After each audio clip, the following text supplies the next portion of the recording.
Good afternoon, and welcome back to the Diamond Report, where we check in on all things Whitman baseball.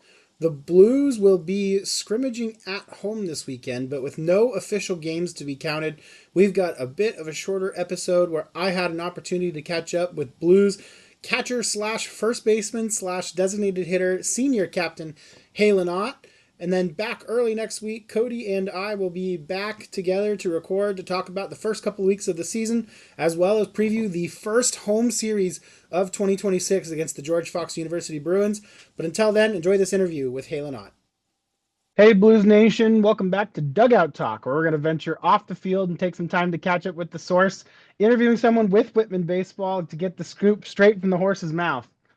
Today, we've got a very special guest, and for the first time in Dugout Talk, we're going to talk to one of the Blues players. In the last 2 years, he's been the anchor in the middle of the Blues lineup, following up his sophomore season where he hit 311 with 11 dingers, 34 ribs, and a 1038 OPS with a stellar junior season, hitting 317 with 17 bombs, driving in a whopping 56 runs and 142 ABs, putting up an 1161 OPS. So far, off to in running again here in 2026, already with 4 jacks here in the early part of the year. Halen, two-time ABCA Rawlings All-West Region honoree, and also prides himself in looking as sharp off the field as he does on it. So again, fans have an opportunity for me to join me here today. So we've got Blues catcher slash first baseman slash DH, Halen Ott. Halen, how are we doing today? I'm doing great. Thank you for having me. Yeah, absolutely. I appreciate you Uh, taking the time to join me here today. We were chatting as we were getting going and got in late, so I really appreciate you yeah, taking the time to take a few minutes away from your day here today. of course, of course. So before we jump into too much of the baseball stuff, obviously we'll definitely be getting to the baseball and all the fun. So right off the top, so Halen, where how did your parents end up naming you Halen? Well, my dad is a huge Van Halen fan, and Okay. I don't know how my mom agreed to it, but they named me Halen. And funny thing, my dad brought a copy of my birth certificate to a Van Halen concert and threw it on stage, and Eddie actually stepped on it and put it in his pocket and then signed it, and one of his roadies dropped it off at our house the next day. So, That's awesome. yeah, pretty big fan. So I've had to listen to a lot of Halen music. So Yeah, even if you didn't want to be a fan, you kind of didn't have a choice after yeah, that. I mean I like their music, so it works out. Absolutely, that's awesome. So, uh, talk to us a little bit about the Halen Ott origin story. Talk about high school, growing up, and then how you ended up getting to Whitman. Well, I grew up on Mercer Island, and I went to Mercer Island High School. We won a state championship there, and got to play with my brother. He played baseball at Westmont College, Okay. and but out of high school, I was very like I knew baseball. I love baseball. It was my favorite sport to play. I just wasn't very athletic. I didn't have the build. I didn't have much pop, but my senior year, I put up some pretty good numbers. I hit like 380 or something with I think 2 home runs, which were in the same game, which was pretty funny. And so I had like the baseline is just I it wasn't ready for college, and I'll be honest, I didn't have many offers. I think Whitman was actually my only offer. So that was awesome when I got the call. BK called me. I was in Atlanta when he gave me the call. And I pretty much committed within a week. It was my only option. It was late April too, so I was like down to the line. I was about to go to Purdue, I think, Purdue or Washington. And Wow. baseball was almost not an option for me, which I'm very thankful I got to have this opportunity, and I think I've done a great job with it. So that's where Uh, it started, but now we're I, here. I would agree with you. I think the numbers point to themselves on that front. But so you end up picking Whitman because, so it gave you the opportunity to play. But Mhm. obviously, you were looking at Washington and Purdue too. Obviously, pretty good student then. So the academics, was that also uphold with the Whitman side of it? 100%. That was another thing. Like I didn't want to go to a junior college. I wanted a good education, and I didn't know if I could get that at a junior college. So Whitman was like the perfect, like literally exactly what I could ask for. It was good education, good culture, good baseball, and like BK was just all around like the perfect fit for me. Like I need someone who can like lift me up in down times, but also hold me accountable, which he's very good at. So just it worked out perfectly, and like I couldn't have asked for a better experience. That's huge. And then so you get to campus, and obviously, so you kind of arrived pretty much, it was, I think, the year after AJ, right? In terms of, having a catcher there. Yeah. So like what coming in, did you expect to be playing? Was it kind of just see what happens? I'm getting a chance to play and go from there or what? I mean, I think for me, it was like I'm gonna find a way to play, and Yep. like I'm gonna make sure they know that I can play. So I think just really making sure I was putting in the work. I think freshman year is all about putting in the reps. Like you get to this level and it's like a shock. You're like, oh my gosh, this is nothing like high school. So you have to really make sure all your like fundamentals are sound because that's where the baseline is, and then you work off of that. But I would say I did get a little bit lucky. It was AJ and myself as the only catchers, and AJ can't catch 40 games or 4 games in a weekend. So He'd they try if had you to, let him. yeah, he would. He would if you asked him to.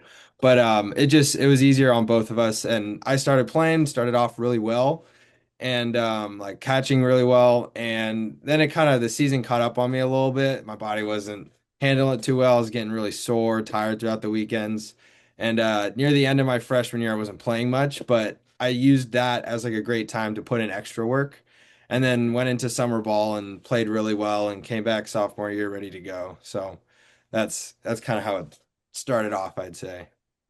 Yeah, and so I mean, and maybe you kind of already answered it, but what was the biggest transition for you, kind of going from high school ball and like the balancing act of student athlete at high school level versus college? I think my the balancing between athletics and academics, I did a really good job of. I'm pretty organized and like get on top of things pretty quickly. But Nice. baseball wise, I think it was the shock factor that I was 18 years old playing against like 22 to 23-year olds and Hmm. also fighting for time against those guys too. So that was definitely something that I wasn't necessarily expecting to do but definitely a reality into what it was. And but I had great leaders. I had Ben Parker, Teague, like great guys ahead of me. Beck McGuire was really good at helping me out, but they were really good at like pushing me forward. Like you're gonna fail in this game, and that's okay. It's how you get up and how you move forward. And they're really good at like showing me the ropes of that. So I appreciate their help with that. That's huge. Yeah, and I mean, obviously, that senior leadership is sort of an expectation, and that kind of transitions perfectly now into what you're doing. Now you're the big boy on campus, right? Now you're Yeah. the senior on the squad. Now you're the one with the experience. So, Mhm. what are some of those things that you're telling the younger guys in terms of, getting them acclimated? Like, what are those pieces that you have sort of been entrusted to have to pass down or set those expectations? I think the thing I've been trying to tell all the guys, especially the young guys, is like find your role. Everyone will have a role, and maybe it's not you're hitting three hole every game, but you're gonna have a job that you need to do. And for example, my freshman year, like my job was to go in and make sure I could catch a game and like make sure I was sound defensively and maybe put up a few hits. And that's pretty much what I did. And I got to play a lot from it. But then once I couldn't keep up with the defensive side of it, my hitting wasn't really there freshman year. So that's when I kind of lost out on playing time. But I just find a role. Like if you're a really good bunter, like you're gonna bunt. And like BK will put you in spots to bunt and stuff like that. So just finding your role and sticking to it and getting really good at one thing, I think is really important. And obviously, though, like that's one of those easier sort of said than done situations, right? Like, I Definitely. mean, especially, obviously, if you're now playing college baseball, you were good enough in high school, that you were drawing that attention and getting some of that recognition. Like, what are you telling guys, or what were maybe some of the things that the older guys were telling you in terms of really buying in to that idea, especially as a younger player, right? Like, you're feeling yourself a little bit. You're coming out of high school and achieving Mhm. whatever you did there. You want a state championship while you're in high school. So in terms of like Mhm. coming in and accepting that reality of like I just got to do what I'm asked to do. Like how did you buy in there? Like what was that process like for you? I think it's one thing to be able to do it in practice, like say get a bunt down, but I think the point that I found that was most helpful was putting pressure on myself in practice. And Mhm. that's the same pressure you're going to feel in the game because it's not going to be the same, but you can get it close. So Yeah. whenever I'm hitting, I try to make it very like high quality. like I need to get this down. I need to do this, or maybe I'll do 10 push-ups if I don't get it down, for example. But just Yeah. putting pressure on yourself in the practice sense, because you can fail in practice and nothing will be affected. So definitely like setting yourself to a high standard in practice is really good, but also you have to be like lenient on yourself and like know that it is a process and you're not going to be perfect right off the bat. So, yeah. Yeah, and that part is easier said than done as well, Yeah. especially this time of year. You guys have been practicing on the turf field to the best of ability, but it's things Mhm. playing baseball in the Pacific Northwest is not the easiest experience this time of Yep. year. Now, obviously, you grew up in Mercer Island, so maybe you're used to it a little bit more, certainly the rain side. But Mhm. how how do you keep an edge and try and practice and just dealing with all of just the adverse conditions on top of it too? You're not even on the field for most of the Mhm. spring getting ready. Yeah, I think it's just like if you're only practicing for yourself, like that's one thing. But like when I'm out there on the field and practicing with these guys, like I want to do my best for those guys. And like I want to push other guys. And the way you do that is by pushing yourself. So it's kind of like a whole circular loop of wanting to do the best and trying your best. But I think it just really comes down to like mentality and like what you want for yourself, who you want to be remembered for. And like I've heard one thing that I always think about is like on senior day when all the seniors give their speeches, Mhm. like no one ever talks about their stats. It's always about like their relationships with the other guys and like how they were treated, how they treated other guys. And I think just this year I want to find a good thing to be remembered for other than my stats. And I think that's just basically just pushing other guys, holding each other accountable, and just being the best version of myself and best player. So I think that's basically the blunt of it. That's super cool. And it's easy for now. I'm gonna give you a bad time here a little bit. Like, of Hmm. course, it's probably the best thing for you not to pay attention to your stats. As the Hmm. guy up in the broadcast booth, I get to pay attention to your stats a Yeah. little bit, and so I'm gonna let you toot your own horn a little. Again, I read them at the earlier, but 11 bombs or 11 bombs as a sophomore, jumped that to 17, and again, but also over 1,000 OPS both years. There's a consistency in terms of approach. There's obviously, again, the numbers kind of speak for itself. Did the jump for you, maybe even like freshman year or first year to sophomore and then sophomore to junior, did any of that surprise you at all? Um, I think sophomore year when I hit my first home run, I was like, "Oh my gosh!" Like that was an amazing moment. It was actually a walk off against George Fox in our first Yeah. in conference series. So that was like I was on cloud nine. And then the next day on this last game of the series, I hit another home run and I was like, okay, like I can do this. Like this is pretty cool. And I think the thing that changed for me was I realized that like when I'm in my zone is what I call it, like I'm looking for one pitch to do damage on. And if Mhm. I'm either gonna get it in that at bat or I won't get it, and sometimes you just gotta tip your cap. So I think the difference now is like I know going up to the plate that like the pitcher is gonna have to throw 3 strikes to get me out. And at least one of those strikes is gonna be something that I can really do damage on, and I'm either gonna do it or I'm not. So that's kind of my like at bat approach right now. And I think it's been working, so I'll stick with it. And then is that something that you have sort of developed and honed in over your time here? Like, have you changed your approach offensively from Um, that perspective? Yes, from that perspective, yes, definitely. I think now it's like, as you've seen, my average has probably stayed the same. I've looked at the Mhm. past stats, not current stats, but it's always been around 300. Yeah. And I would like to bump those numbers up this year. And I think the one way I could do that is is making sure can find a pitch early in the count so I don't get late count and have to defend. Mhm. But find a pitch early in the count that I can do damage on, and then once I get to 2 strikes, how can I find any way possible to get on base? And I've changed different approaches in different ways. Like sometimes I'll widen out like my stance and do less of a stride to be like quicker to the ball. But it's just I just think right now it's just getting a feel for the in-season rhythm, which has been a little rocky to start, but I'm still doing great. So I think just keep sticking with it and keep moving forward. Yeah, and so let's talk about it a little bit. So you guys opened the year up at Warner Pacific, had a couple of decent days, a couple of less decent days, and then Mhm. down to Southern California this past weekend. Kind of sum up what have been some of your takeaways so far in the year. You can kind of go game by game, you can go weekend by weekend, you can talk Mhm. you kind of floor's open. Just what have been sort of those takeaways first couple of weeks thus far?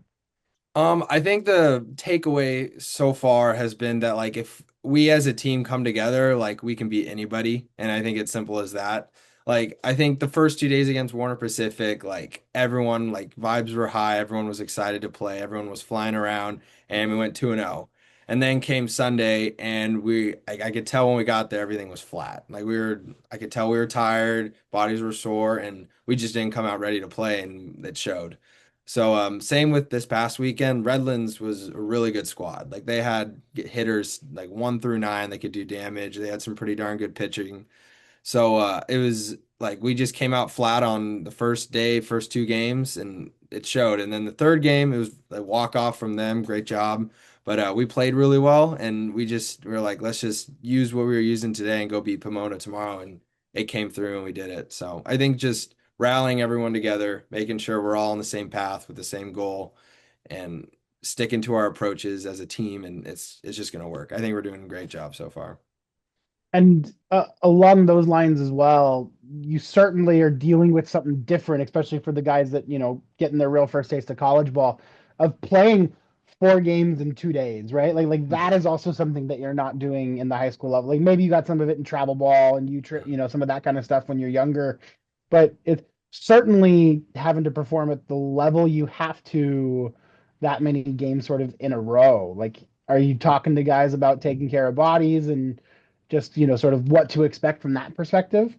Yeah, I think the one thing that is very evident this year is that our team is very young. A lot of our starters are sophomores and freshmen, and which is great. That means we got great talent. But I think one thing that isn't very apparent right now is how guys bounce back from long days on the field and how they come back Sunday ready to go.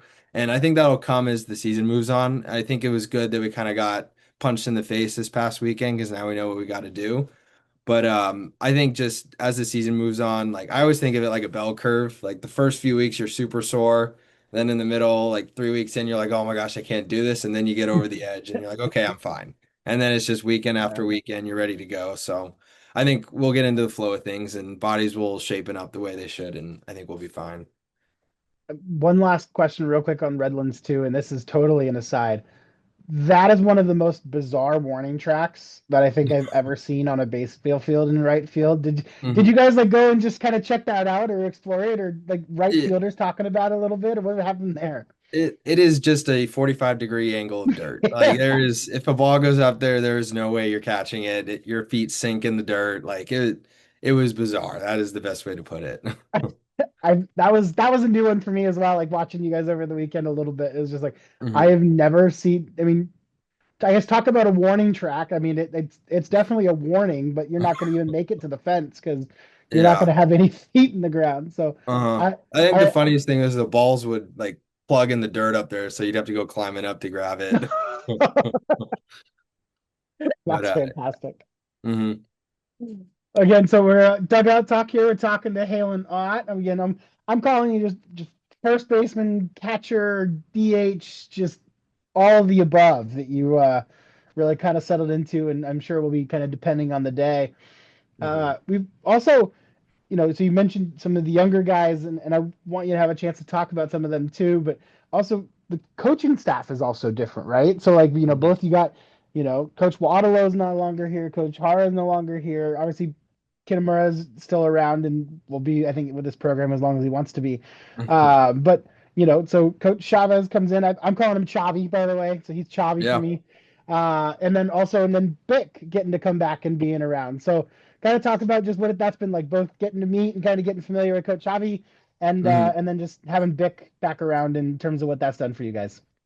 I mean, it's been great so far. Like having Jack back is just amazing. Like it's just one of my best friends is now coaching me, which I will Yeah, be honest, at the beginning was a little bit of a weird dynamic, but we've gotten used to it now. But sure. Chavez has been great. He's been doing everything for us from like field setup to like helping the hitters and the pitchers. Like he's doing a great job. He kind of got thrown in the fire. He came in and he Yeah. was the only assistant coach, and so he had to learn everything really quick.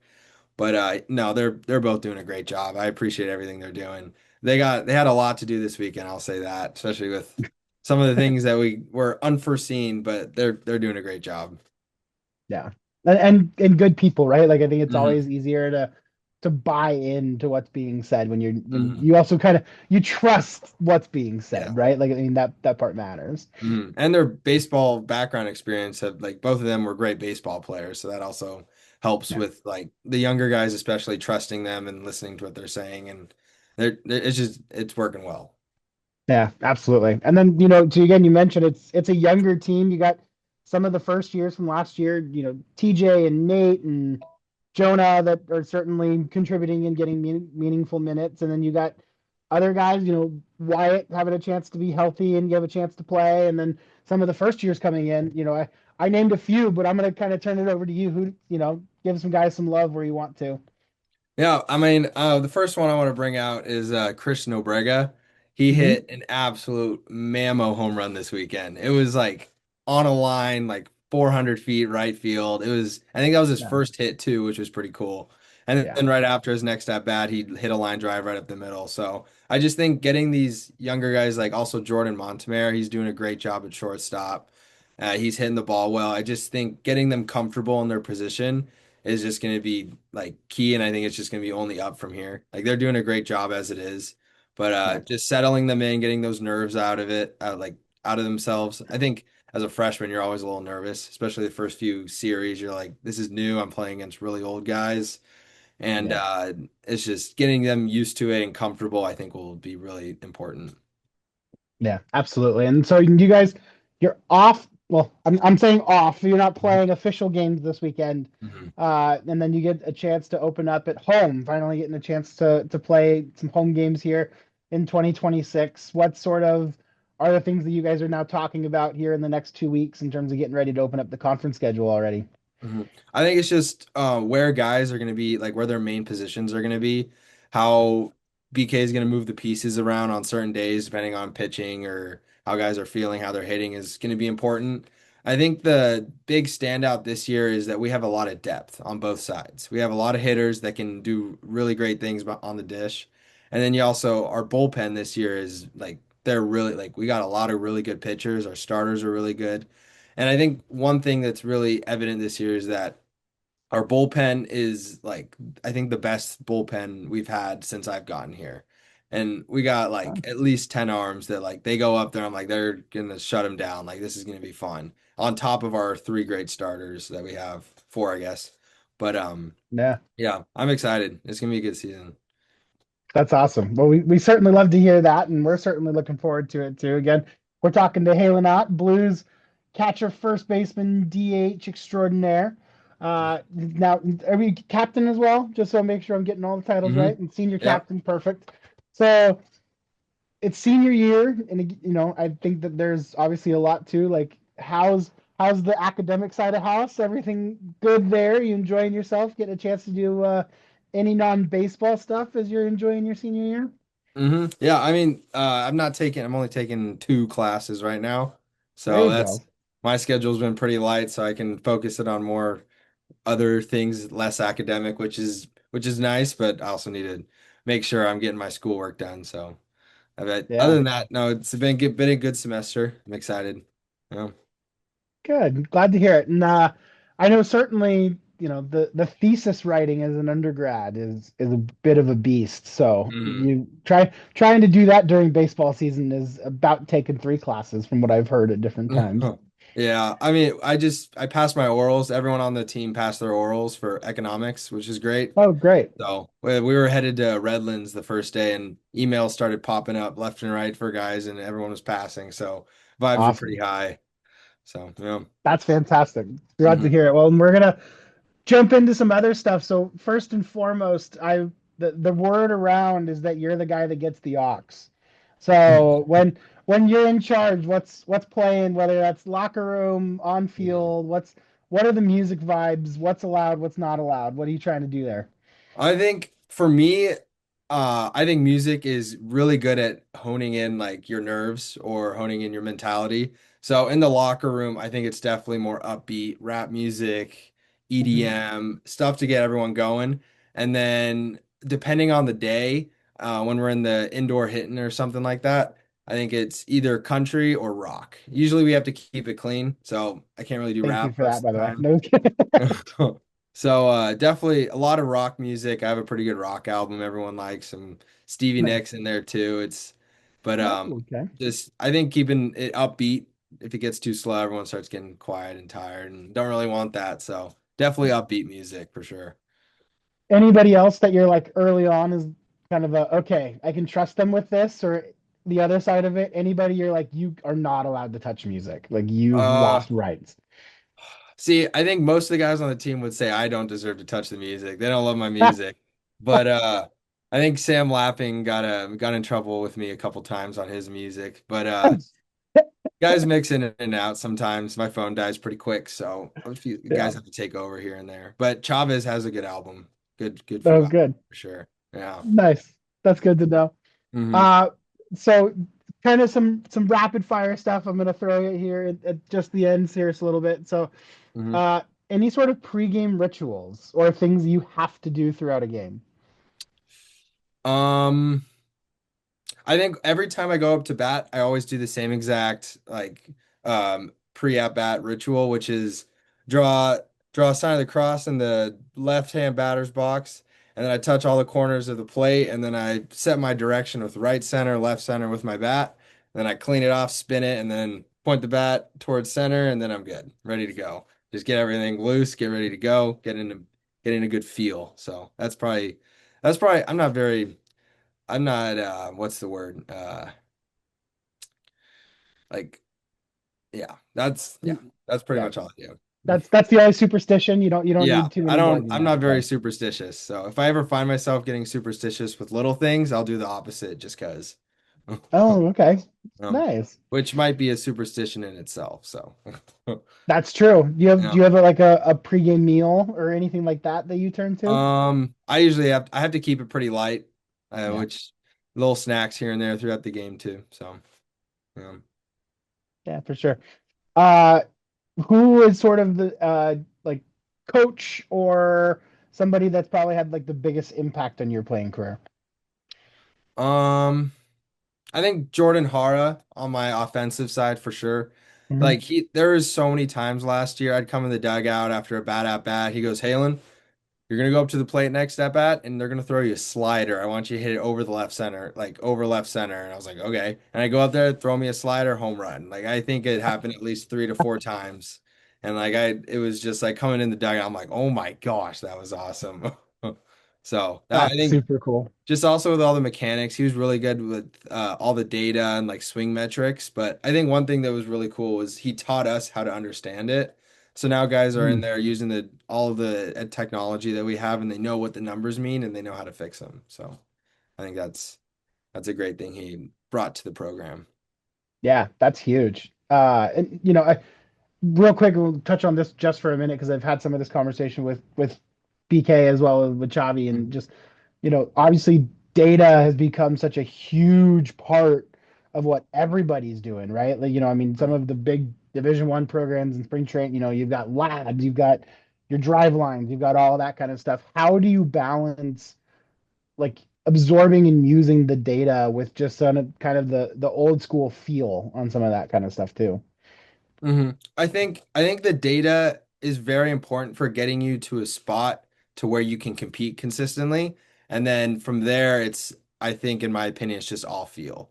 Like when we Mm. get data on like a pitcher, like I think that's important and I think it's helpful because then you go in the first at bat and you're like, I know what he's gonna throw, and then you see it for the first time and it's not what you're expecting. So I think it's good to use it to get to a spot, but I think if you live and die by it, I personally don't think it's gonna help you. So I think it's a good mix between Yeah. the two. Yeah, I agree. Who was your favorite player growing up Growing up, um, or now, whichever I'm you gonna want? say Cal Raleigh for sure. Okay, Yeah, Mariners guy. Okay, yeah, catcher. Hey, that That makes some Yeah. good sense. That I've checks had a few out. people call me the D3 big dumper, so that was fun.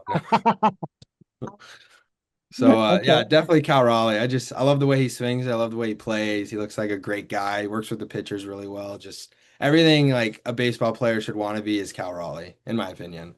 So, Yeah, um, that's awesome. mhm. Who's funniest guy on the team? And you can answer you or you can not answer you. That's up to you.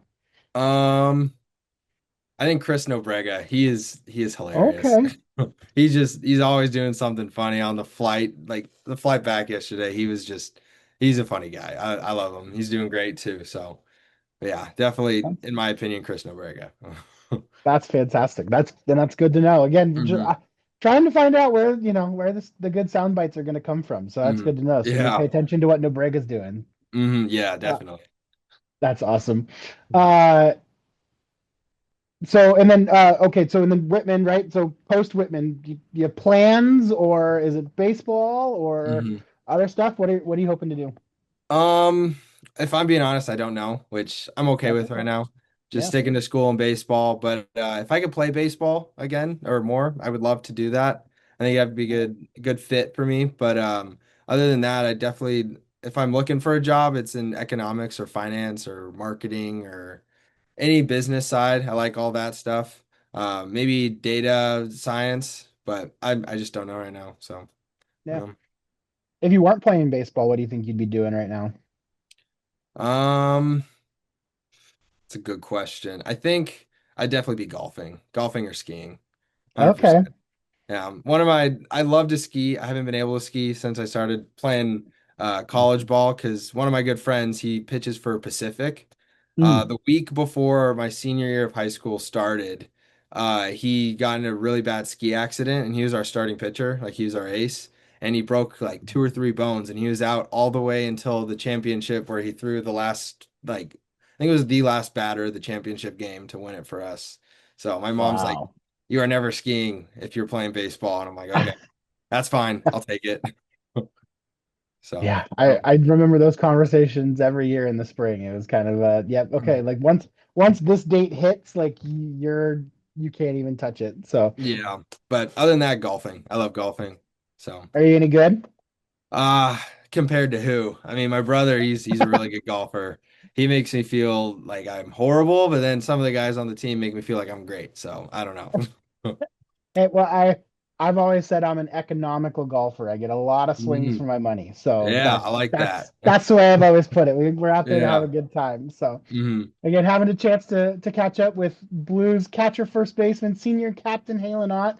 So, Halen, any sort of last parting shots or words for everybody that's listening that they need to either hear from you and know about before we let you go? I think for this year especially is don't be surprised by anything.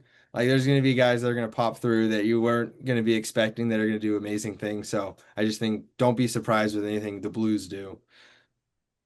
That's awesome. Well, we'll look forward to going along for the ride then and see what ends up happening. So again, Halen, I know you've had a long couple of days here, so we'll let you go. Thank you very much for hopping on today, and look forward to seeing you guys finally at home next weekend against George Fox. Yeah. Thank you. Awesome. Appreciate it, fella. Thank you very Yeah. much.